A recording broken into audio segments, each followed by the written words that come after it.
Thank you for joining us for this look at some of the best stories from KPBS News this week. I'm Maya Trabulsi. Coming up, what does the community think about the special election for county supervisor?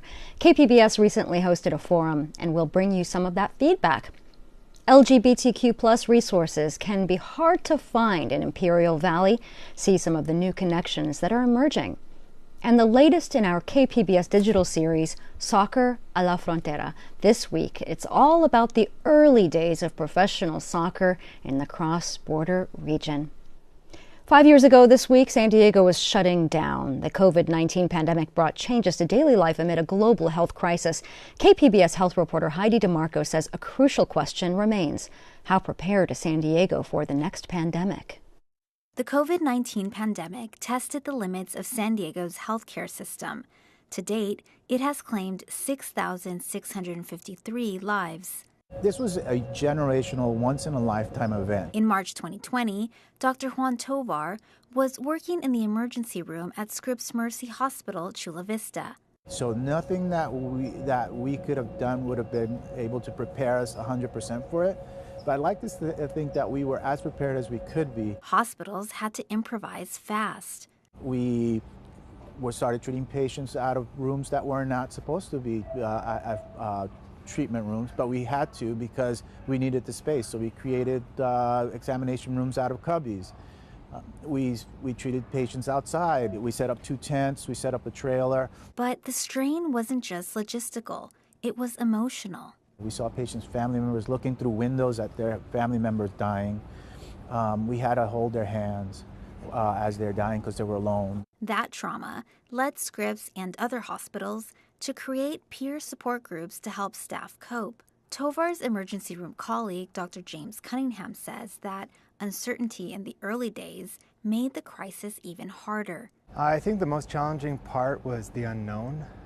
And the anticipation. So we started to prepare as best we could, getting ready, expecting that tidal wave of patients. Instead of a sudden surge, Cunningham says it was more of a slow rising tide of critically ill patients. We didn't realize as well that people would get sick but stay sick for weeks. And most of the time a hospital is set up to take care of somebody in an acute illness for a few days. Adding to the pressure, San Diego hospitals weren't just treating local patients. In Baja California, there's over 400,000 American citizens who live there, and so a lot of those people cross the border to seek care here. Dr. Ghazala Sharif is Scripps' chief medical officer. She says the experience forced hospitals to rethink patient flow. So we have personally leased some beds with skilled nursing facilities so that if there's an influx of patients, we have a place to discharge patients to, because it's not just people coming in the front door, it's how do we get them out of the hospital to keep the flow going. Public health experts are also working to catch the next outbreak early.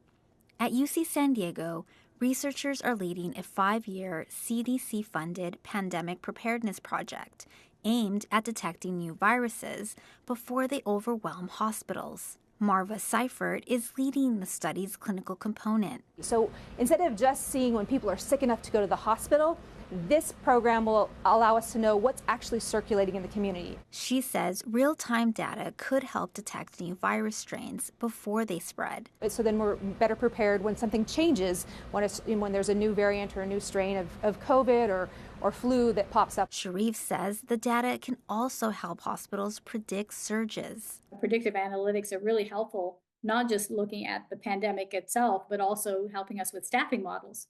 So we were able to staff up when we needed to in advance instead of just waiting for the storm to hit. She says communication between hospitals and the county has also improved. We have a better relationship, closer relationship with the county than we did before. And we know who to call, when we need something. But even as hospitals are better prepared, the personal impact of the virus remains a challenge. Psychiatrist Dr. Alan Lee is still experiencing the effects of long COVID. Constant fatigue forced him to stop working. When you're sick and you're tired and then you're trying to access treatment, that's hard enough. And then this is a new illness. The story is being written as we go. Lee says the biggest problem isn't just the illness, it's the lack of recognition.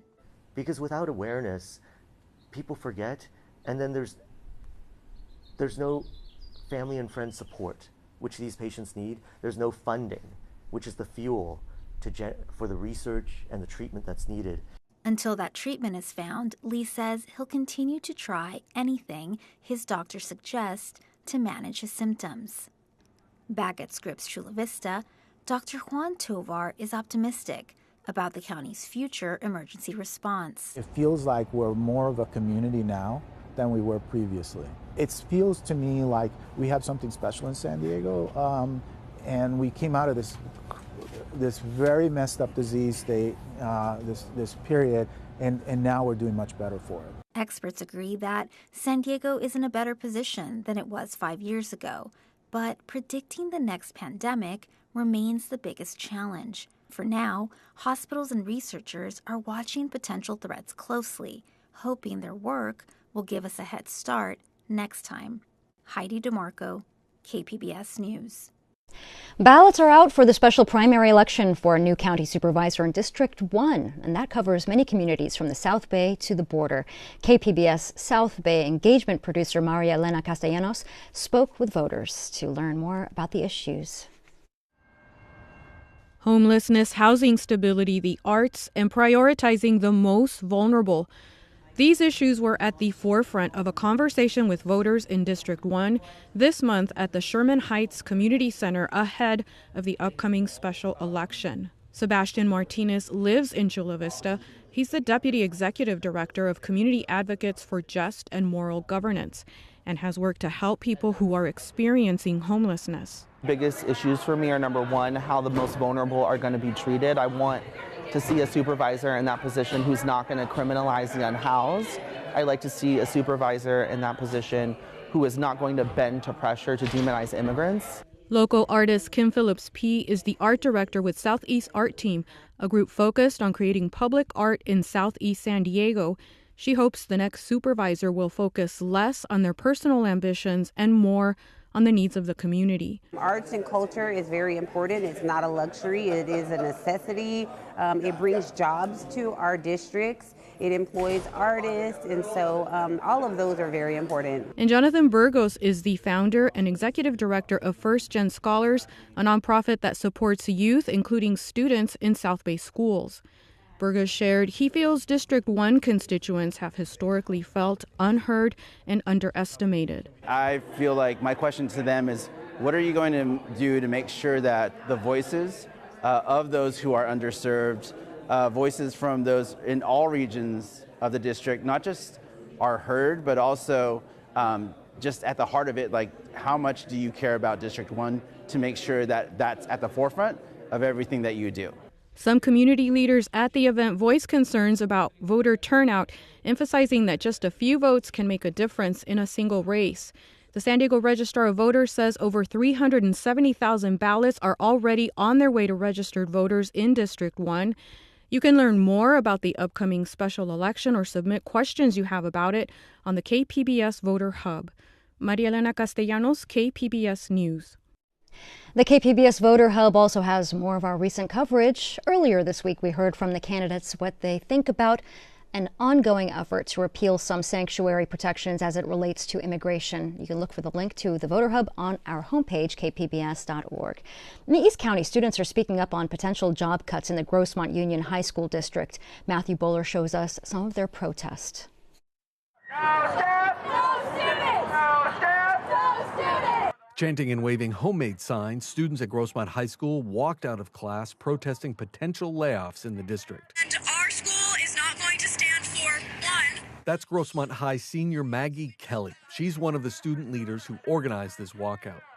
Students left the high school campus and walked next door to district headquarters. That's when a school vice principal told KPBS to leave. But that didn't stop students. It's important to do the math.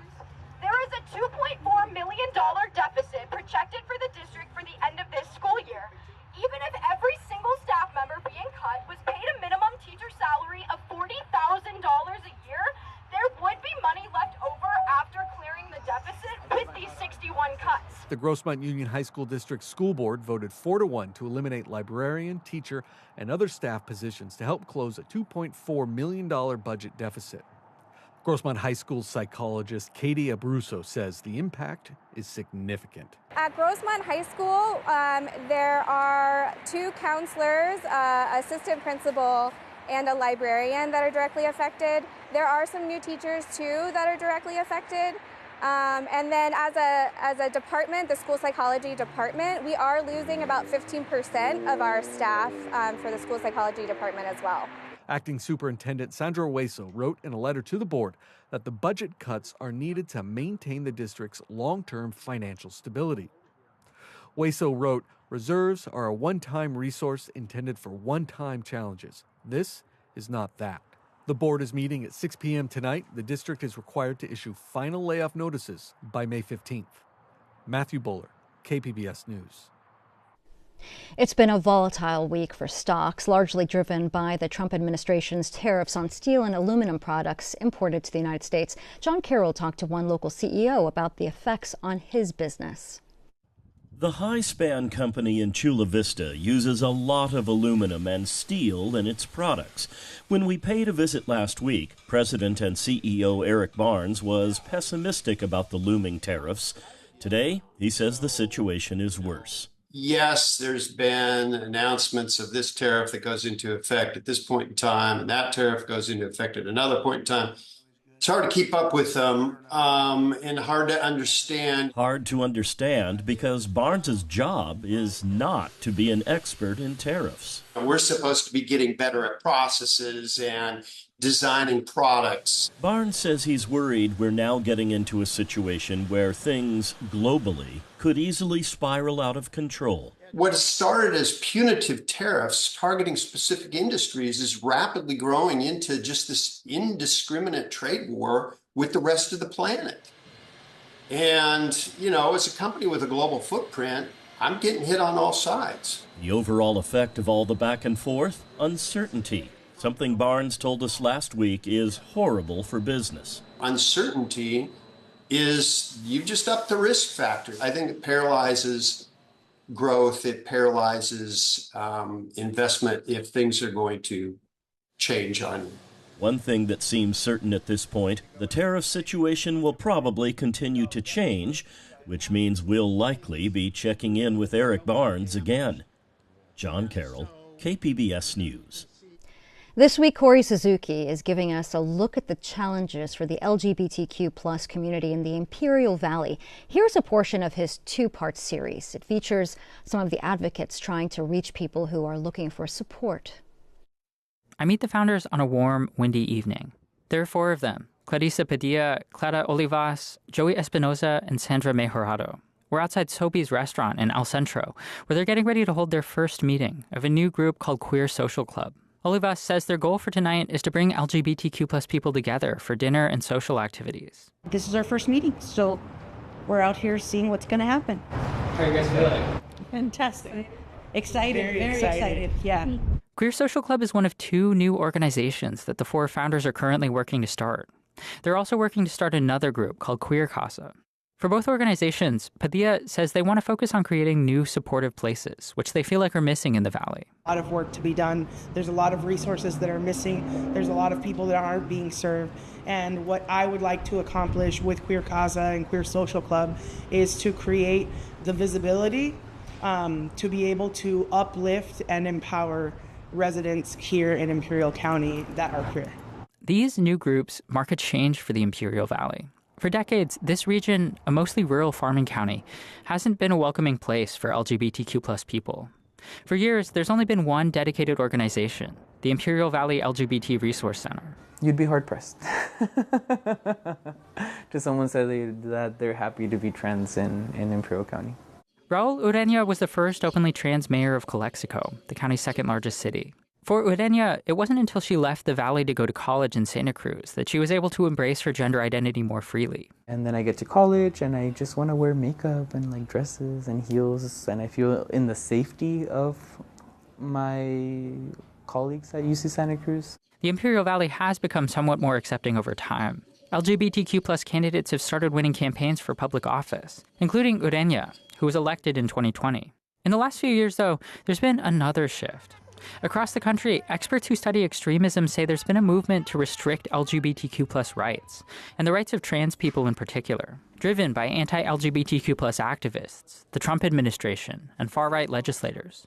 R.G. Cravens is a senior research analyst at the Southern Poverty Law Center. These groups started to organize around that goal, to use trans identity to wedge apart everybody else, right? Because when you wedge apart coalitions that stand for civil rights, then you leave a vacuum. Across California, reports of hate crimes and violence against trans people have risen, including in the Imperial Valley. In 2020, a trans woman named Marilyn Cazares was found dead in Brawley. Her family called it a hate crime, sparking local protests. That year was one of the deadliest on record for trans Americans, according to the Human Rights Campaign. The Valley has also seen other high-profile actions, like when a recall campaign in Calexico removed Ureña from office last year, and when, more recently, the Imperial Valley LGBT Center rebranded, removing the letters LGBT from its name. For some, like Ureña, those incidents have made it hard to stay in Imperial County. This past November, she ran for city council again. But after losing, the former mayor left Calexico and has since moved to San Diego. As soon as I lost the second election, I felt like it was very clear that my gender identity and its presentation was an obstacle. One as an activist knows when they have to choose self-preservation. Still, Ureña and other advocates remain hopeful about the future of the Valley's community. These new organizations, Queer Casa and Queer Social Club, are still in their early days. But that need for people to leave, to have a place where they feel safe or welcome, is what they hope to change. Here's Padilla. And that's part of what we're trying to accomplish here is in-person connection, in the Valley connection, and not just, oh, well, you can go on a message board. No, you can come and be with us and find your community that will support you, uplift you, help you live a happy, fulfilling, thriving life here in Imperial County. A couple weeks after that first Queer Social Club event, I meet with Padilla again to hear how it went. They say it was electrifying. I felt it collectively. You know, it wasn't just a lightning strike for me. It was a thunderstorm, and everybody was on fire. Everybody was passionate. Everybody was saying, how can I help? What can I do? When's the next one? It felt, Padilla seemed to be saying, that people had been waiting for a place like this. In El Centro, Corey Suzuki, KPBS News. Part 1 of this series is about the rebranding of a support center in Imperial Valley that's generated some controversy. Corey Suzuki covers stories in the Imperial Valley and South Bay for KPBS. You can find more of his content at kpbs.org. The Transportation Security Administration at San Diego International Airport is now accepting a new mobile form of identification. Melissa May shows us how it can help you get through security checkpoints. Next. You can now upload your Real ID to your smartphone and use it to go through security at the San Diego International Airport. The California DMV worked with TSA on the feasibility of having a mobile driver's license, and it's one of 15 states nationwide that have a mobile driver's license offered to its residents. Lori Dankers is a TSA spokesperson. She says the new option even works with smartwatches. The basic information that TSA needs during the identity verification process is transmitted, and at the same time, a real-time photo of the traveler is taken by our equipment.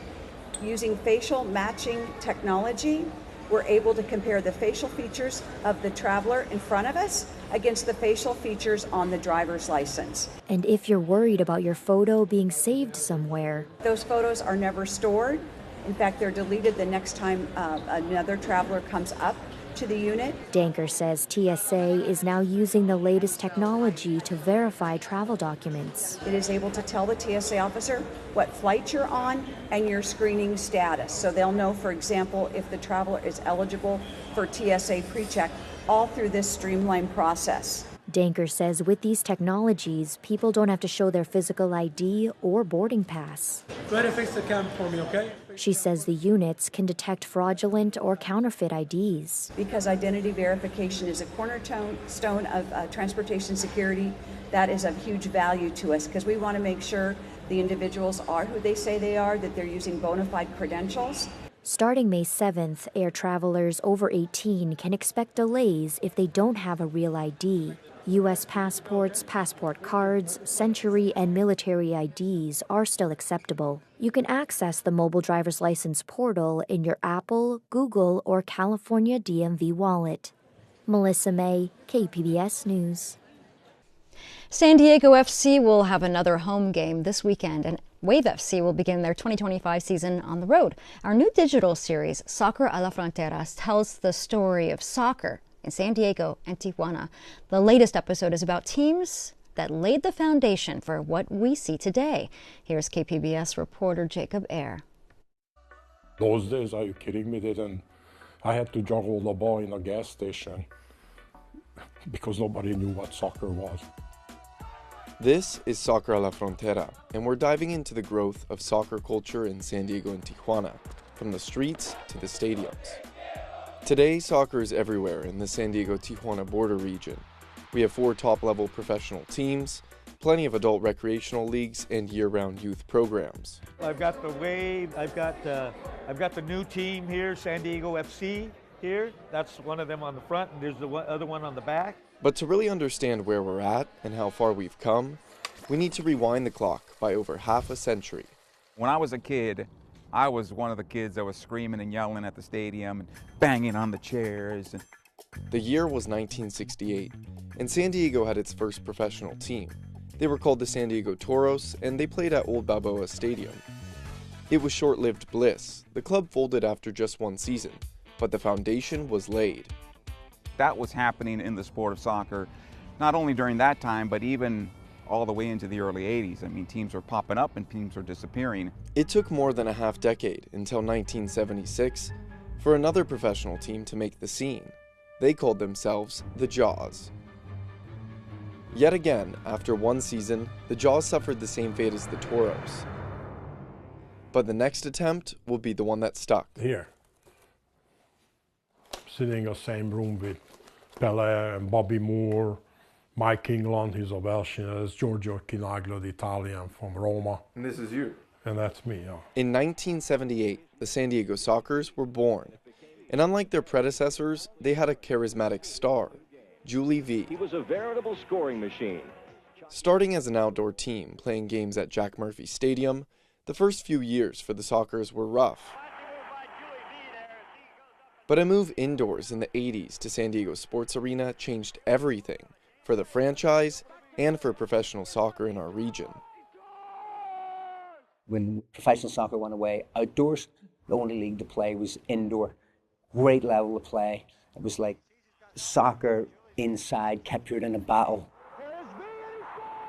They were a self-proclaimed blue-collar team, full of international players including V and several others who had defected from Soviet bloc countries. And the Sockers were drawing 8 and 10,000, 11,000, 15,000 at some point. And so they were starting to outdraw the Padres. With art aficionado V as their Picasso, they were full of creativity, flair, and excitement. Now, don't forget, the early Sockers had Hugo Sanchez and Leo Cuellar, both Cuellar, the captain of the Mexican national team, and Hugo Sanchez, probably arguably still today, the greatest Mexican player of all time. They dominated the multiple nationwide indoor soccer leagues, winning 10 league titles in 11 years. Growing up, living in Mira Mesa, there was only the San Diego Sockers. There was nothing else.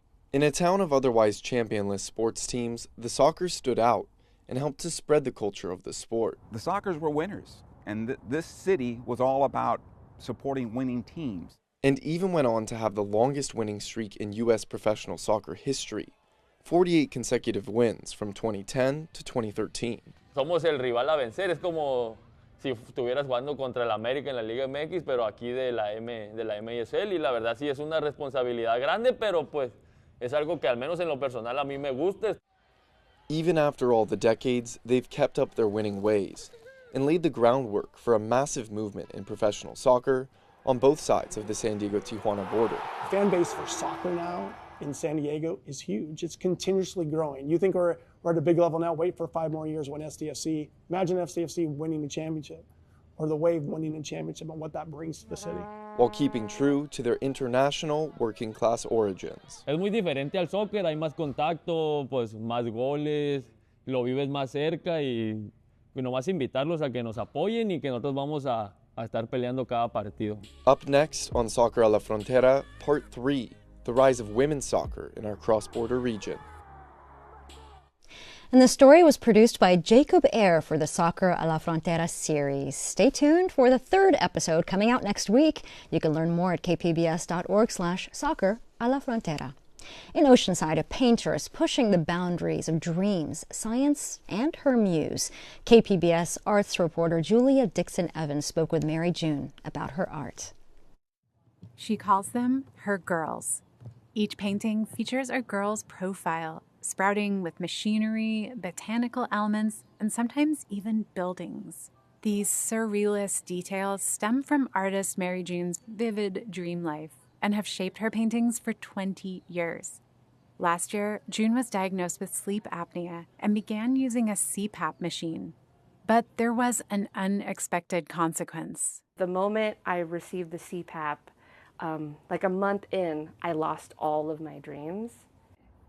Without dreams, June worried that her art would suffer. What do we choose? Do we choose the thing that kind of ignites our creativity or our health? Eventually, she found balance and her way back to dreaming and her girls.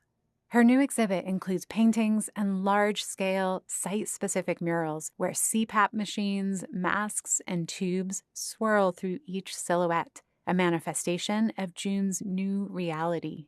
I hated this at first, but I am looking more like my paintings than I realized, and it made me love going through the process of a little bit of the nuisance of it, but I love it.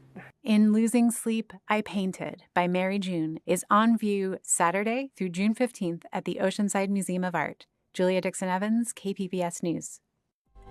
We hope that you enjoyed this look at KPBS News this week. I'm Maya Trabulsi. Thanks for joining us.